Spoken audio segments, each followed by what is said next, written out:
So really special story there, and it's crazy. Like it kind of sounds like a fraternity a little bit because his mentor was Louis, who he did. Louis Sanchez did his first hunt with the program with Stewards of the Wild back in like 2018, and then he has progressed and became a mentor. So now to see that kind of quote unquote lineage, if you will, and like Tanner Canese, I don't know if y'all know him or not, but Tanner Canese, he was Louis' mentor. So now to have 3 generations, like bigs and littles. Yeah. It's pretty wild. Right. I really enjoy it though. It's really cool to see. Tejas Hunt Club Podcast is the podcast for you and you and you and you. What's up, guys? Welcome to episode 23 of the Tejas Hunt Club Podcast. I'm Brandon McDowell, and this week we're going to be sitting down with Matt Hughes of the Adult Learn to Hunt program and talking to him about the program, how he got involved with Texas Wildlife Association. Also, information on if you want to become a mentor for the Adult Learn to Hunt program or if you want to be a mentee in the Adult Learn to Hunt program and learn some more hunting skills. So this is a really cool podcast. We've talked about it for a couple weeks now and some other podcasting that we're going to get Matt on. So glad we can fit in his busy schedule and get him to sit down and talk about this cool topic and cool program that Texas Wildlife Association and also Stewards of the Wild has a program as well. Big shout out to Jackson Johnston and everybody at the Lone Star Wetlands. That podcast last week was real cool. I hope y'all enjoyed it. Judging from the numbers that we've seen of the people listening to it, it looks like y'all did. So I don't know if y'all are a bunch of duck hunters or y'all just enjoyed the conversation. But either way, man, glad y'all liked that episode. And let us know in the comments or something what y'all liked about that episode. If y'all want to have more duck hunting stuff, I'm sure we can get Jackson back on and talk about it some more. So let us know, shoot us a DM on Instagram or leave a comment in YouTube or leave us a review or something where you listen to all your podcasts at. So one thing I kind of wanted to get into in this intro before we get into the podcast is the reason why we started Tejas Hunt Club on Instagram and, started the podcast is obviously to talk about hunting, fishing, and being outdoors, but also just share awareness on things that are going on in our state here in Texas and then also across the nation and then some international stuff too, like we talked about in the Africa podcast with Meagan and Jared.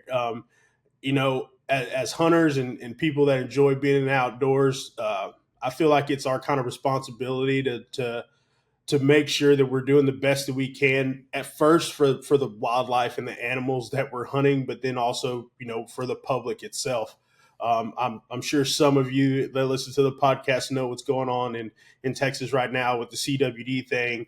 I'm still learning a lot of information on it. Trust me, I'm doing my research. I shared an article today on the Tejas Hunt Club on the Instagram page that I found on Facebook from a student that wrote a thesis about it. So definitely go check that out on our Instagram page. I shared it on my personal Facebook as well. It shares a lot of insight into kind of what's going on right now and things that we need to pay attention to, just like that. And then also I saw today from Cable from Lone Star Outdoor Show on his Instagram how apparently we have representatives that, went around Texas Parks and Wildlife and essentially went around us and voted to ban hunting. Hold on a second. I'm going to look it up just to be sure, just to get y'all the right information.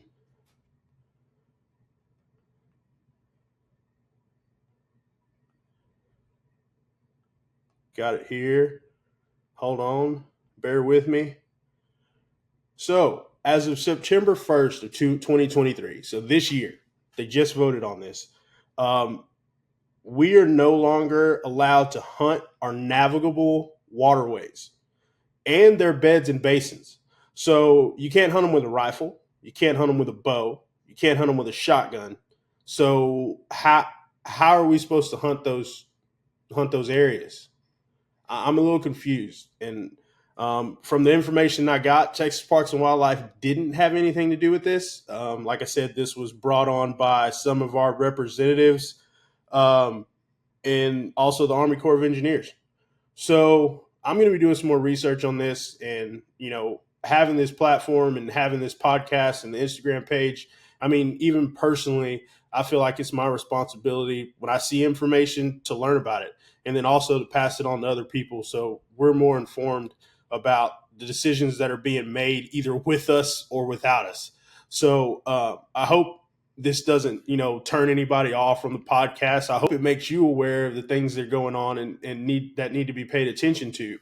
I enjoy hunting and fishing. I want to hunt and fish. I mentioned this in the podcast. I want to hunt and fish. I want to hunt and fish into my 80s and till the day I die. And hopefully my kids and my kids' kids and my kids' kids can enjoy the same thing.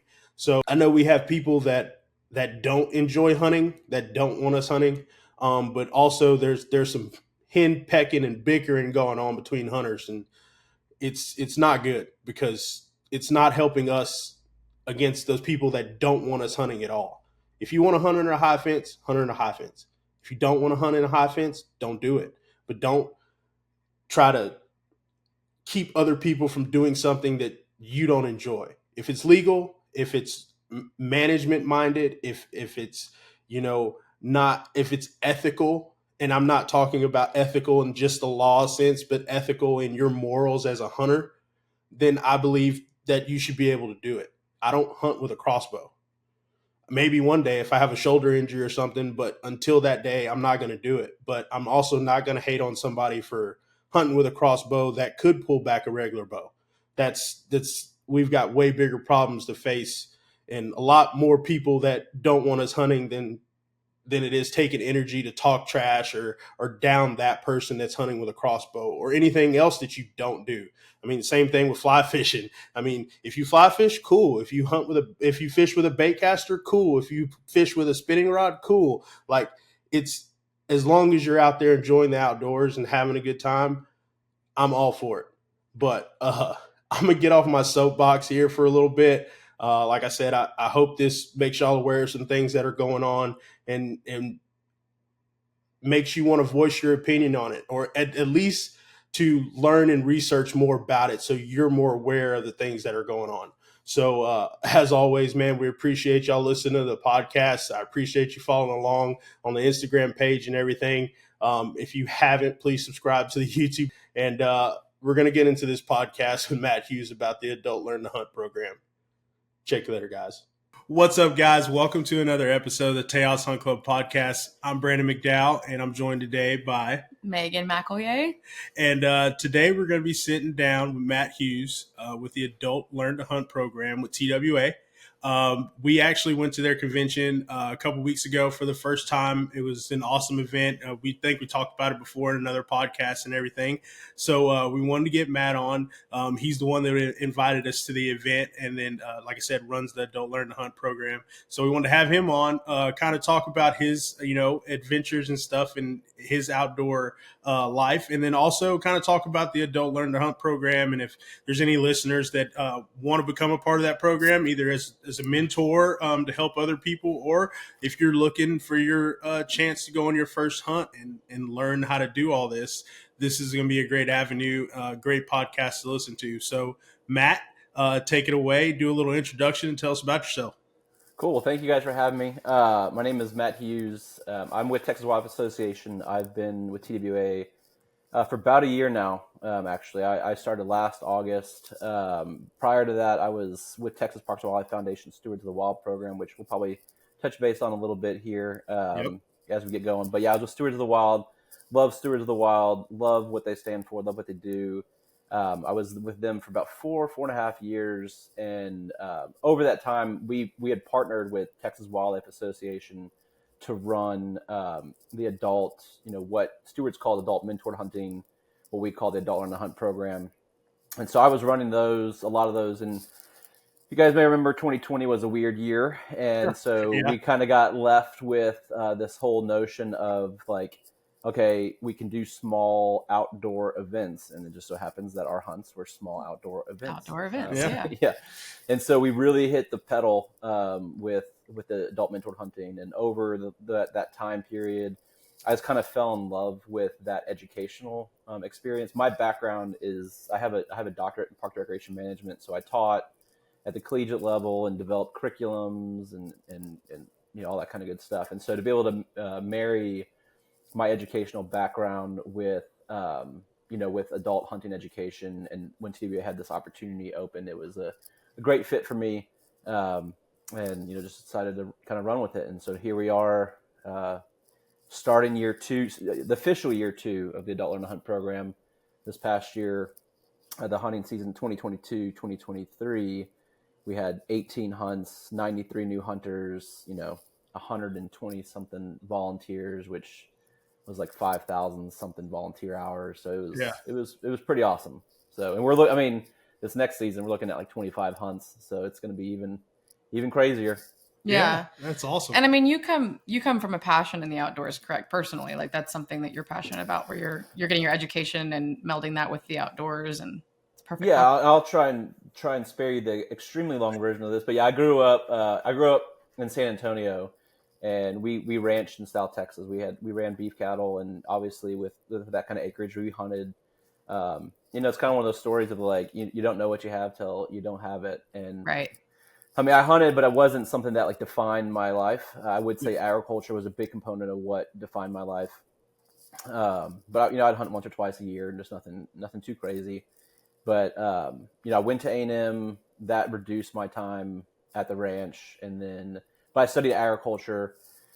Had a couple experiences there. I interned in Brazil, and that kind of changed how I thought about things. And then moved to Hawaii, did my master's in Hawaii on sustainable agriculture. So still in that outdoor sphere. And kind of at that point, I went to go work at the national parks between my master's and my doctorate. And that's kind of when I got this idea. Like I cared about the outdoors. I wanted other people to care about the outdoors and those experiences. I was trying to find where I fit in that spectrum. So when I went to work in the national parks, went to Clemson, did my doctorate there, parks recreation management, studied how like recreation can diversify rural economies. Mm-hmm. So, a lot of off-highway vehicle use stuff, did some surfing research, had a lot of fun doing all that kind of stuff. Yeah. Went down, we moved to Florida. My wife and I moved to Florida. I did the parks and recreation gig. And we were living in Miami, and I was overseeing this program called RX for Health.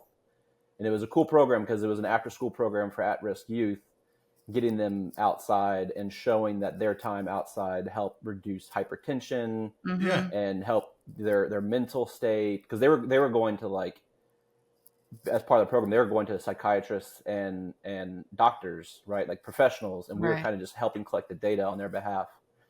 And so, that really kind of brought it into perspective of like how important the outdoors was for people and their emotional being and all that kind of stuff. And so we decided to start a family, came back to Texas, and, fell into this really awesome job with Texas Parks and Wildlife Foundation, the Stewards of the Wild, and really found a swing zone with getting young adults, young professionals outside and connecting around the outdoor experience. Yeah, you found that way to get other people introduced to the outdoors. That's great. Yeah, and we originally met you in 2021, I believe, when you were down here for the Stewards of the Wild. The same year we joined Stewards of the Wild. Yeah. Mainly because of the mentored hunting and fishing opportunities that was very attractive to us. But I mean, we've been involved here in Bryan College Station for the last 2 years. And we got our dual membership with TWA this past renewal, and met up with you at the conference. And I think the coolest thing for me was seeing the diversity of landowners, hunters, conservationists, like professionals in the industry, like true professionals in the industry that are working for these brands, not just ranch owners. There's across the board. There was such a diverse group of people that were together. And we met some really neat people and got to hear, I wish we would have been able to go to some of the breakout sessions. That would have been the best thing for us to be able to add that in for next year. But it was such a great experience. And talking with some of the people that were at the table with us that had been mentors or mentees, and getting to know them, and they're like, oh, you're with Stewards, and, talking about things that we've done with Stewards. And so the relationship there is really strong from what I can see for the past couple of years, at least from what my perspective. Yeah, definitely. Yeah. I mean, as this experience has developed. Well, first off, real quick, so about TWA and the convention, it's critical for operations. We raise like 20 to 25% of our operations through that convention, and it is a lot of landowners. And I think TWA has traditionally struggled. Well, not necessarily TWA. I would say like almost all nonprofits, in this spectrum have struggled with like, how do we pay homage to these people that have been members for a long time, but how do we also reach out to a new group of members, right? How do we get the young people? Like, how do we respect and pay homage to these landowners who founded and fund and pay for this organization? But how do we reach out to these younger members that we want to have, and the Adult on the Hunt program, and Stewards, right? Stewards is a natural feeder for TWA, right? Because once you kind of quote unquote age out of Stewards, you can join TWA. Age out. Age out. Yeah. Once you age out, you can become, more involved with TWA. And I think that there's this nice blending between the two. We're starting to host some additional programming and more educational focused stuff. I mean, Stewards does a great job of developing that network and that introduction to the outdoors. And I think TWA kind of takes it a little bit step farther and focuses more on the educational component of things. And that's, again, really where I've really appreciated it. But, with Adult on a Hunt program, I've like changed my focus from the participant to the mentor. And that has been a lot to me, because I want to know, like, I'm going to have hundreds of people who want to come hunt, right? I have like 300 applications. Like, I'm never going to be short on people who want to come learn how to hunt. hunt. So, yeah. So what do I need to do in a program or an event or an experience to convert that person from a hunter to a volunteer, to a mentor?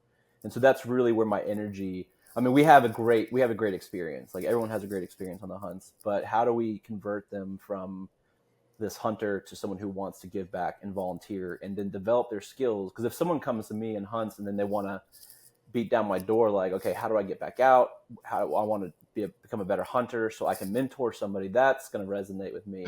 Yeah. And I'm going to put my resources into that person to get them, an additional hunt, an additional opportunity, an additional experience, so that they can become a mentor and teach somebody else and help grow that program.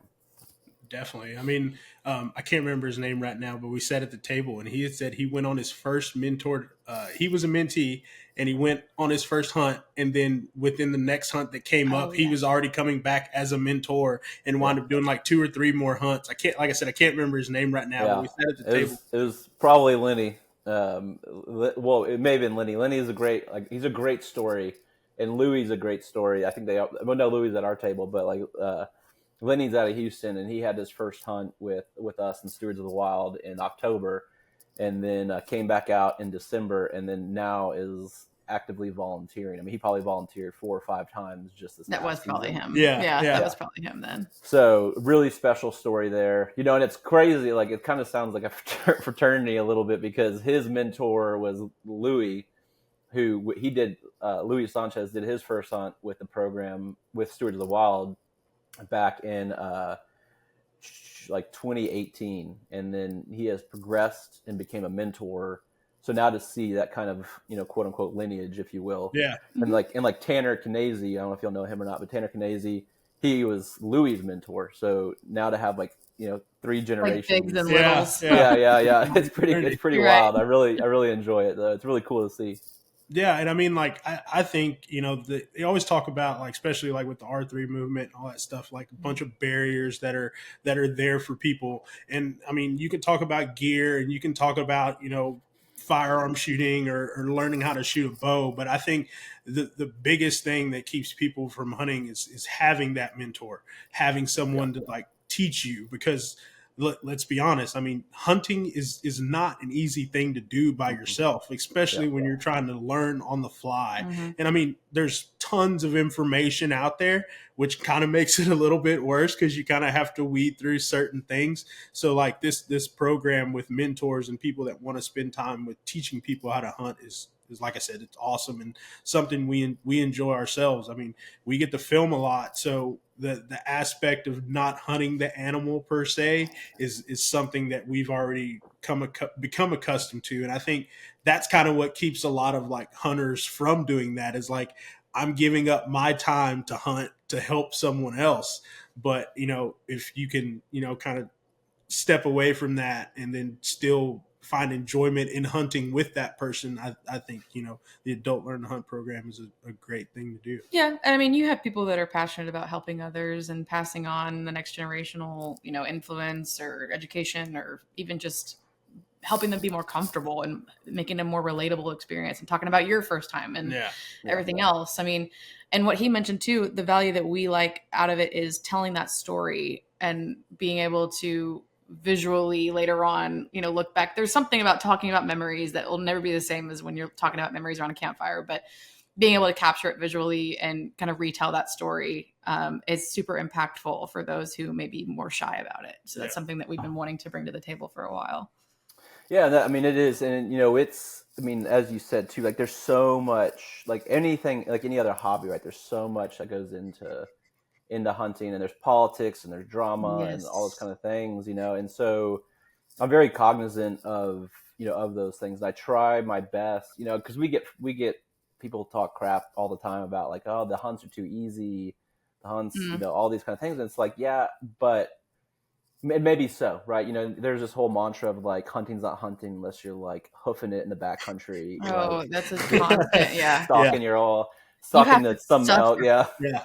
You have to suffer, and I don't really buy into that so much, in the sense that like we try to eliminate barriers and variables that would create a negative experience. So I want people to have a restroom and a hot shower and a bed, and I want them to, and a campfire and great food and, maybe a drink at night, right? I want them to have these experiences so that we can eliminate all these possible negative experiences that they would have in the outdoors, so they can focus on what they're there to learn and do. Yeah. So it's $200 to come out to hunt with us, plus a membership to TWA. You can borrow as much gear or as little gear as you want.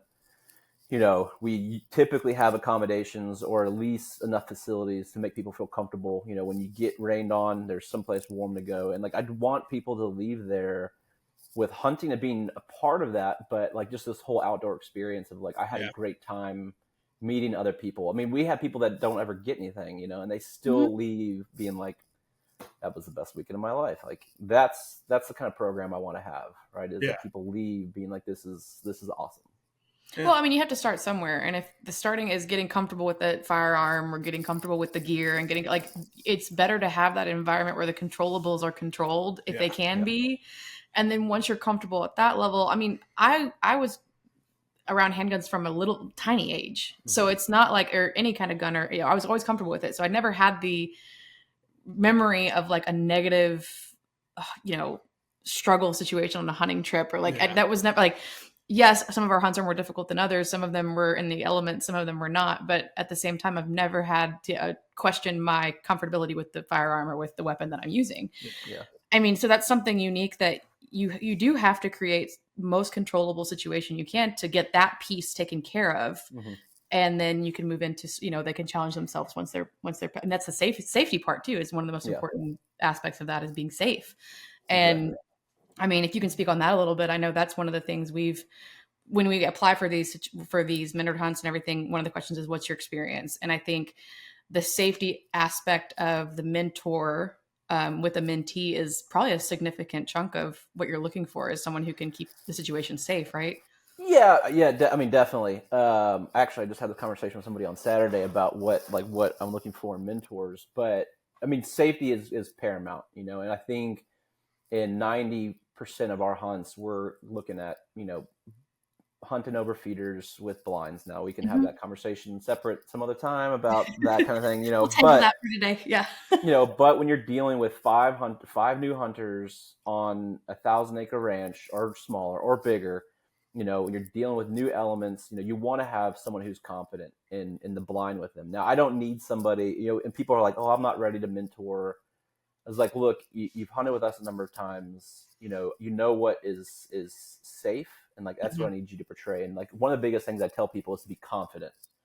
If you're gonna be one of my mentors, I expect you to be confident in the blind. You are the law in that blind. You are an extension of the program. If you don't feel comfortable, they don't need to shoot. It's fine, right? Like if it's a bad shot, if something's not right, if something doesn't feel good, If you don't know if that's a 4.5-year-old buck or a 6.5-year-old buck, then you don't take the shot, right? Like, you respect the landowner, you respect yourself, you respect the program. So confidence is probably like one of the biggest things I look for in a mentor, right? Like, you need to, like, I can't be with you, I can't be in the blind with you, so you need to be able to say this is good or this is bad, Yeah. And like, beyond that, like, emotional competency is probably the second most important thing I look for, is like, how are you with other people? Because you're going to have to talk them down, you're going to have to rile them up, you're going to have to go through these emotional experiences with other adults. Like, how are you going to handle that emotionally? Are you going to high five them? Are you going to hug them?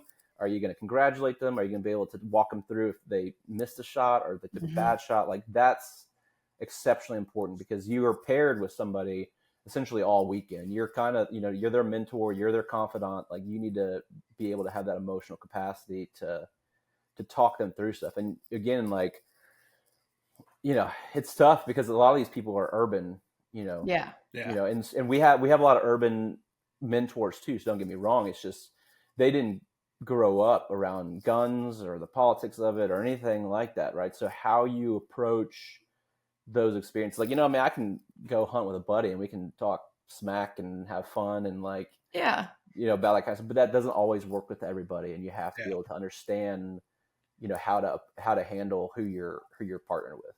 Yeah. You got to know your audience for sure. Definitely. And so, I mean, it's crazy too, because, like, I have mentors that, like, other people are like, that dude's weird, but that weird dude may go really well with a weird with another one. Yeah. So, I mean, we have people that are like, oh man, like, how do you bring him out? I'm like, well, just feel me for a second, because, like, they're going to be paired with somebody that also might be a little quirky, or like, I have someone that like I have someone who, like, I might have someone who's like a mentee who's ready to go, right? And they need a mentor who's going to pump them up and, like, yeah, go, great shot, do it now, let's go. I may have someone who's a little timid, like, okay, hey, take your time. You just gotta have to find that emotional balance between your mentor and your mentee. Yeah. And I mean, not to say that, like, these people, like, obviously they're novice, but, like, it's kind of like dealing with, like, been on some hunts with kids, and, and it's kind of like the same thing. And I've listened to a bunch of podcasts, people talk about it. It's like, when you go hunt with kids, you can't really, like, expect to be like, they're all in it or anything like that, or, like, you have to take your time and explain things out. But, like, especially with people that, like you said, have not been around any of this at all, you have to go that extra mile, because a lot of the things that come second nature to you, because you've been doing it for so long, are not even thought of by these people because they haven't been in that situation. Yeah, you have to be able to compartmentalize your understanding and your emotions while you're working with them. Yeah. Well, it's the curated experience. We spend a lot of time thinking and planning through a weekend to just make sure that it feels fluid and dynamic, like it wasn't planned, Yeah. And so we spend a lot of time doing that, because I want, like, I don't, I tell my mentors and people who will become people who are going to run hunts, like, you don't know what's going to resonate with somebody, right? Yeah. It could be the hunt, it could be the butchering, it could be the cooking, it could be the time that they get to sit by the water, it could be, the campfire, it could be the music, it could be the camaraderie. So do everything well, so that whatever is going to resonate with them, they leave, like, feeling that was a great experience. Yeah. Can you speak a little bit about how a typical, like you just mentioned, they'll have the butchering and the dinners and everything else. Like, what is the typical timeline for a mentored hunting? I mean, just one that you do have all your start to finish, like what you guys do for them. Yeah, I'm going to add on to that just a little bit so that everyone kind of gets the whole timeline of everything. So our applications went live July 1st. Yeah. So whenever this is aired, a couple months ago, whatever. But then we review applications starting in August. And then once I make those initial selections, I start working with those mentees directly. So I become a point of contact for them. I don't necessarily turn them over to a mentor yet, but I'll start being that point of contact. Like, they'll have questions like, do I need to buy these boots? What kind of binoculars? So I kind of walk them through these kind of things that they may be concerned about up until the hunt. And then, they get 2 or 3 emails going into that hunt, and then text messaging and phone calls. And man, I tell you, from August through March. My phone's just like blowing up. with Yeah. stuff. But once the date's set and they have a hunt, the hunt typically on average starts on a Friday. It's usually like a 2-night, 3-day experience. So they'll come out Friday around noon. As soon as I can, I'll partner them up with their mentor on site. We get to the ranch, we do accommodations, we do paperwork, we get out the swag, we hit on logistics, we go out and do the range. So that's the first thing we do while we have enough daylight. We do the range. My expectation is that everyone shoots 2 or 3 good rounds. If they want to shoot some more, they can, but we want to at least get through the point where their mentor and themselves, they feel good about how they're shooting. Sometimes we'll hunt Fridays, but typically not. I try and not wind them up very much. So once they're done shooting, we get them back. They can hang out. They can watch us cook. They can watch us prep food. We may do some seminars on aging deer on the hoof or white-tailed deer management. We try and bring in some educational stuff. If I have a biologist that comes out or a game warden, they'll talk at that point. We have dinner, which includes icebreakers, and then everyone knows after dinner there's usually dice and playing some games and having some fun and building that camaraderie. And then Saturday morning they will start hunting. Saturday morning. Once they get back from that first hunt, depending on how many animals we have, we'll either do a full butchering demonstration. Like if I have 1 pig, I might do a full butchering demonstration for the entire group. Or if we have like 4 or 5 animals down, I kind of just let the mentors go from there. Over the years, I've tried to avoid doing like a 1 sit down, here's how you do it, because everyone does it differently. And I don't want to undermine how my mentor is going to teach that person by doing it my way. And then they're going to do it differently. So if I can, I'll just let the mentor handle that. Saturday, we kind of just hang out. We do some more, like if we can do some fly fishing, we might throw in some fly fishing or some hiking or whatever we can to kind of add some additional outdoor experiences. We have lunch Saturday night. They hunt again. They hunt Sunday morning, and we're usually off property around noon on Sundays. Mm-hmm. Well, that's cool. Yeah. It gives them like enough time to kind of get, accustomed to things and learn a few things. And like I said, hopefully get an animal too. Yeah. I mean, it's just a really cool thing to some of these people never, some of the ranches we have are just, I can't even, like, they're amazing. And to get people who have never experienced a Texas ranch like that, or like we have one of our properties on the headwaters of the Concho. It's where the springs are coming out of the water. Yeah. So that's a cool experience. We have a place in Mason. It's everything's just beautiful, and so have these people coming from Houston, Dallas, Fort Worth, wherever to experience that. It's awesome. And I'm really happy to have people that open up their gates to allow this to happen. Yeah. That's what I was going to kind of lead into is a good segue into how you recruit, landowners, since Texas is primarily private land. That's something I'm sure is a challenge in itself, is just finding your locations. And I know you have some state properties as well that are available through Texas Parks and Wildlife Foundation and the relationship that you have there. But talk a little bit about those landowners and how, I know convention was another opportunity to be thanking them and appreciating them, but throughout the year, how that relationship works.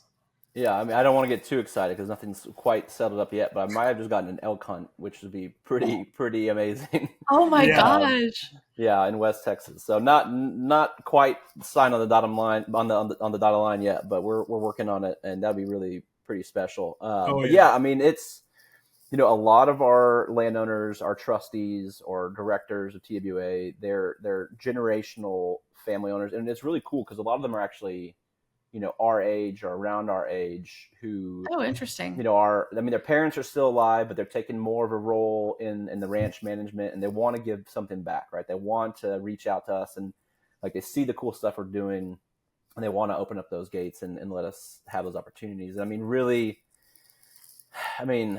We had 16 different properties last year. I have properties that could run multiple hunts. We had 16 properties last year. We're going to have probably 22, 23 properties this year. And they're just all like, everyone's like, which one's your favorite? I was like, I can't, like, they're all just. I wasn't even going to ask. I wasn't even going to ask. I was like, there's no way. Because I know some. And then when we were with the stewards had access to Powderhorn, which was in its own right one of the most special places, in the state of Texas to hunt. And so that was a really cool experience. So there's just so many great opportunities for people to see different things and experience it. And, again, super fortunate that they're doing that for us. But they have, we bill it to some extent as a way to help them manage their deer populations. There's a lot of our properties are on the managed land deer permit, which we refer to as the MLD program in the state of Texas. And so, for those of you guys who don't know what that is, it's just basically a permit that the department offers up a landowner based off of the resources they have, based off the acreage, based off of what they're seeing on surveys. And a biologist comes out and says, based off your resources, we think you need to kill, 50 deer to have a healthy population. Yeah. Now, anyone knows killing 50 deer by yourself is not easy. No. No. And so, yeah. So when you can get a group of 5 people out there to kind of help you with that, we can take 10 deer off the property in a weekend, and that can be pretty helpful for them in managing those populations. And, we follow the rules of what the biologists say and what the landowner wants. Like if they just want does, we just shoot does. If they want us to do some call bucks, we can do some call bucks. If it's invasives, pigs, axis, whatever they want, we navigate that appropriately.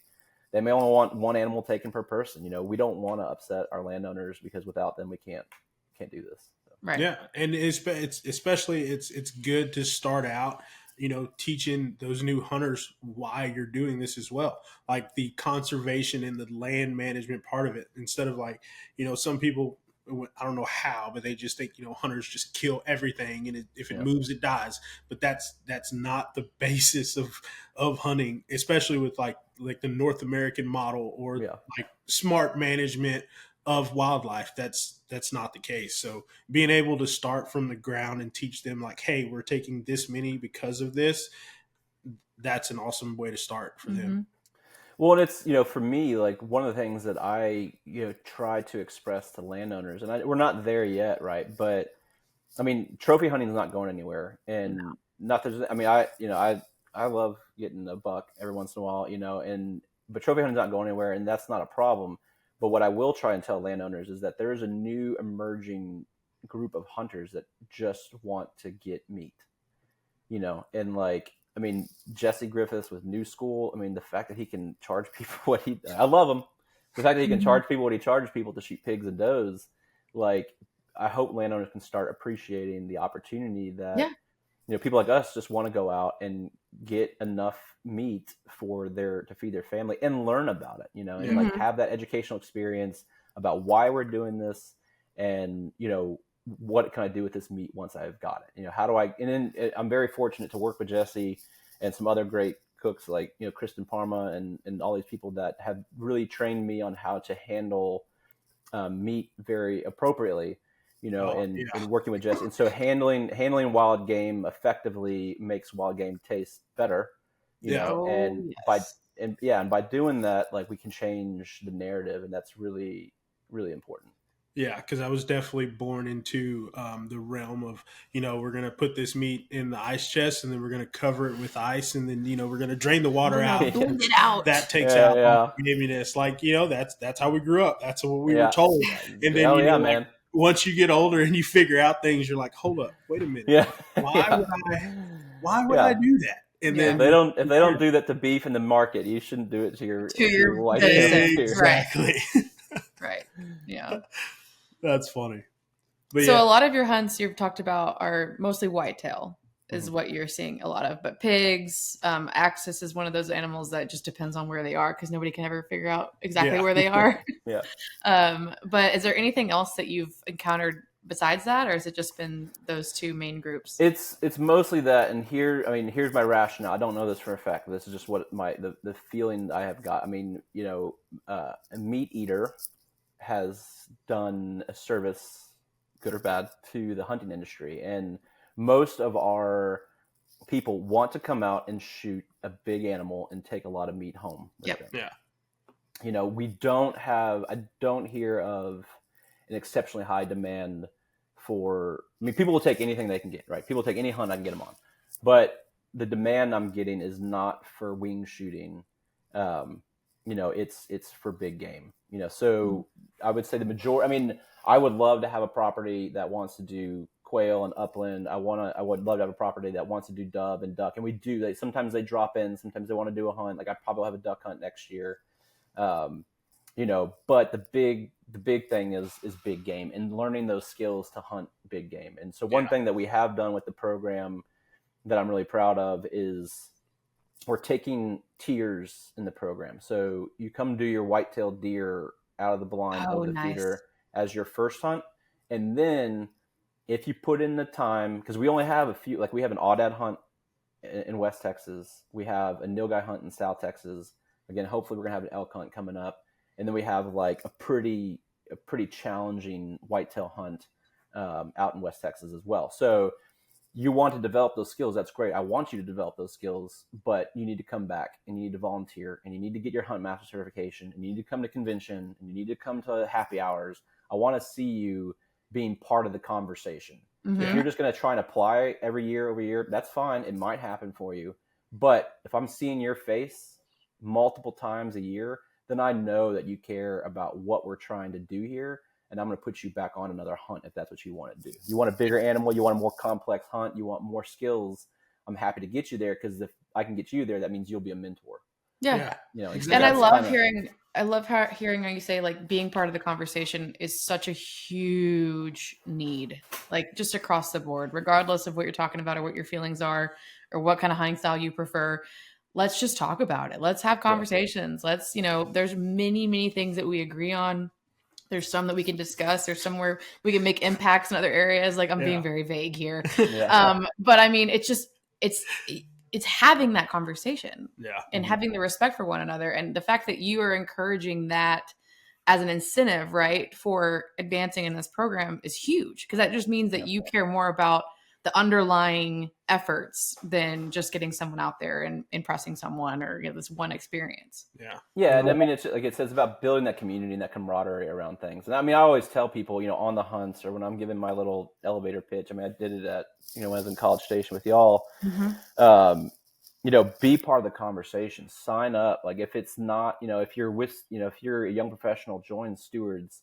If you want to get more into hunting, maybe join TWA or private land access, join TWA. If you're into fishing, CCA, GRTU, join those organizations, support them, be part of the conversation, and what I will say to my comrades in the nonprofit world is we have to offer our members something. Like that's been a big pivotal change, right? Like the days of me giving $75 to be a member and it just going to whatever, those days are over. Right. Mm-hmm. So people will pay what we need them to pay if they know they're going to get value out of it. But value now is events. It is happy hours. It is conventions. Now we all need to understand, like, that's what I've seen. That's what I've seen since I've just joined the foundation, right? Like, there's all this, like, how do we get more members? How do we get more people involved? Like we have to give them value, even if they're just seeing it, right? Even if they just see like stuff is happening around me with this organization I joined, they feel better about that.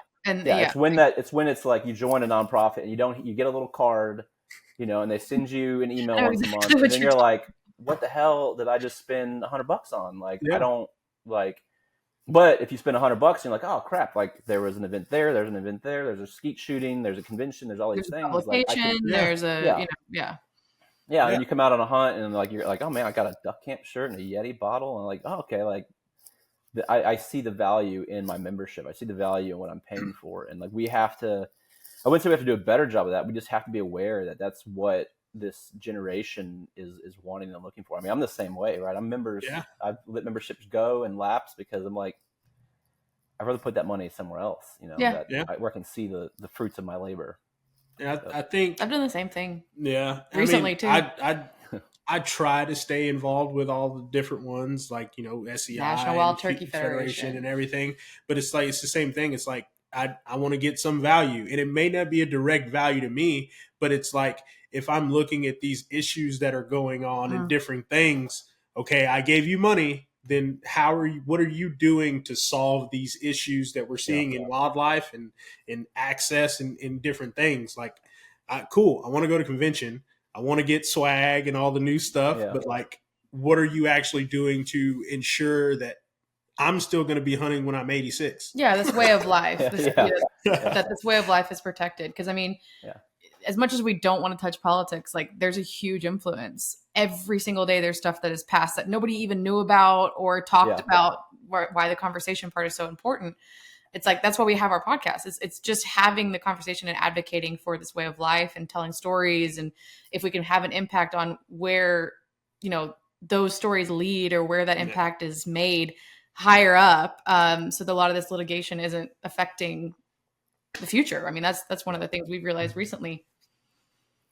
Yeah, I mean, that's one thing I do like about TWA is we have an advocacy arm. You know, we do have the advocacy part, and it really is, like I said, it's where private landowners and wildlife meet. And that's a really important thing in a state that's 95% privately owned, you know, again, for better or for worse, but that's where we're at, you know? Yep. And, you know, but also to your point, like on my hunts, there is a strict rule of no politics and no religion, right? Like I don't know who's coming out. I don't know their background. I don't know their story. I want to respect their stories. Yeah. But I've got them for 48 hours, you know? And so we do it. I don't know, who knows what kind of background or experiences they have had with firearms or different things. And like, that's the thing too. I try and tell people, I mean, dealing with kids is one thing, but dealing with adults who have seen the news and experiences and all these things, and they have emotionally, cognitively said, I still want to come hunt. Like, I don't want to scare them off by talking about something that may upset them, right? Like it's focused on the hunting. It's focused on conservation. It's focused on getting you the skills you need to embrace this lifestyle. You can worry about that other stuff when you get back home. Yeah. Like right now, let's just have some fun and learn about hunting. I love that. And I think too, like you said, it's just building more advocacy for those people. And when they go home, they know they're on this side of hunting. And like you said, keeping the politics out of it, like you can find common ground on that hunt around hunting. Now, whatever else stems from that, that's for later and other hopefully discussions. They don't know about it yet. But the part that we're going to focus on right now is just coming together on this thing, being in the outdoors and sharing this experience. Well, and like I said too, I mean, people are going to listen to this and like start talking smack because that's what people do, right? Like about like, oh well, you know, you can't take politics out of hunting and all that kind of stuff. And it's like, but yet, like we have to be very delicate if we want to keep this going. And like, I think there's spaces. Yeah. And it's a progression, just like you said. Starting out, if you're hunting white-tailed deer over a feeder out of a blind, you start there. Okay, well, when you start hunting, you might not be a advocate for hunting and, you know, waving on the picket line and doing all that kind of stuff. But eventually, if you truly have that passion for it and have a love for it, you're going to want to stand up for it in some point, whether if it's, you know, giving that $100 to that organization and saying that's what I'm going to do, or if you're, you know, like I said, standing on Capitol Hill or yelling or talking about your side of the story.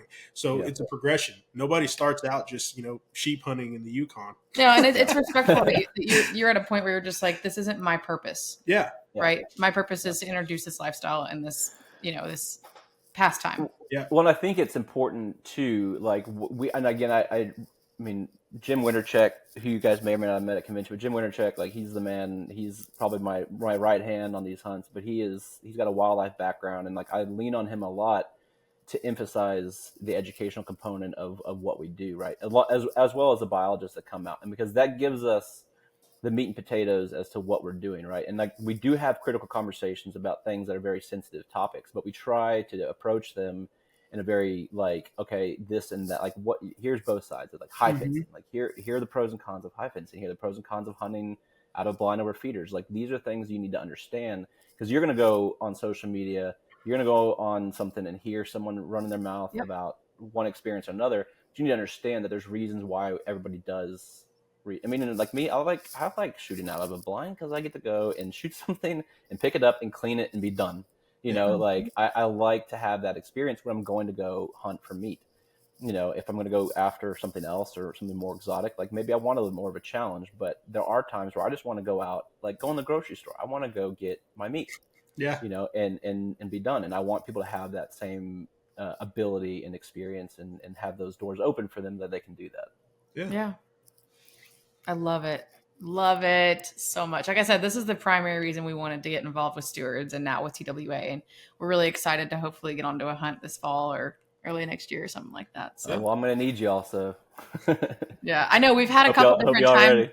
A couple different times he'll send us a message on Instagram or something like that, and he's like, "Hey, I got this," and I'm like, "Oh my gosh!" Like this falls on the one weekend we don't have available or whatever. It's just been time and time again. So yeah. Well, I mean, what I will tell your listeners is, one, go to our website. If you want to learn how to hunt, fill out the application. Email me, text me, whatever. Find me on social media. But we're trying to streamline communications. So we have a newsletter that's coming out now once a month. And that'll also be where I'm sending out like my drops, right? So if I have someone drop out a hunt, like that'll be my last minute pickup.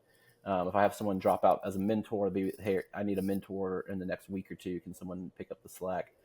So that's where all that and my social media account is where they're going to be able to find most of that information in regards to like last minute drop. Yeah. Perfect. Do you mind dropping your username so they can go find you? Yeah, it's Matt in the Outdoors on Instagram. Simple. Yeah. Simple. Yeah, simple. It. Yeah. So yeah, I mean, and people. One of the questions I get a lot is like, what can they do to streamline the process? And I tell them, get your hunters education done. Yep. Because if I have a last minute drop, the last thing I want to worry about is you getting your hunters education done. But if you have your hunters education done, I can slide you into hunt pretty quickly. Yeah. Yeah, and then we're getting our Hunt Masters certification next month. We're working awesome. So we'll have that too. Great. Fantastic. And I think that's a good hunter's education for anybody that's thinking about going on a hunt. Maybe not this year, or maybe you want to plan for next year or something, but like starting that process is an even better foundation to like kind of get your feet wet a little bit, I guess you could say, is taking that course. So yeah, and it's online too. Yeah. There's, I mean, if you go to the department website and just search for hunters education, they have like for adults, you can just do all online. And there's like 4 different options. I think the NRA one's for free. It's probably the most challenging one. It takes about 10 hours though. Yeah. So that's why I tell people to get it done. Cause like if you try and get on a hunt on Friday and it's Wednesday, you're going to be up all night. Yeah. You're gonna be up all night. So just get that done. Buy your license because it's good conservation funding, so just have that ready to go too. But, and then people are going to ask, yes, if you're a veteran, if you're past that certain age, we still have to have hunters education for our insurance liability. So. Yeah. Well, that's cool, man. Matt, we appreciate you coming on the podcast and talking about it and everything. So hopefully we can get some more mentors for you and then expand that list of mentees as well. Yeah. Well, I hope so. Yeah. And we hope, get landowners possibly, that might want to do something. I mean, I know there's a strong, there's, like you said, there's a lot of landowners, a lot of even like guides and outfitters too. Like I'm sure like you're trying to reach out to everybody that you can to, help out with that. So if there's anybody that listens to the podcast, guide and outfitter or anything like that, you want to help out or run a hunt or be a mentor, we can get you connected. Yeah, like I said, just DM me on Instagram. I'm on my phone all the time, so unless I'm asleep, I'll answer you. It sounds good, Matt. Definitely. Well, thanks for coming on the podcast, man. And once we'll get it set up where if when we go on one of the mentored hunts or something, hopefully we can maybe if they're up for it, we can get a couple mentees or mentors and get them to do a podcast, kind of talk about their experience and everything. Yeah, I'd love to do awesome. one with I appreciate that. Again after we get our first experience for sure. Cool. Be great. Awesome. Well, thank you guys for having me. I really appreciate it. Yeah, no problem. Absolutely.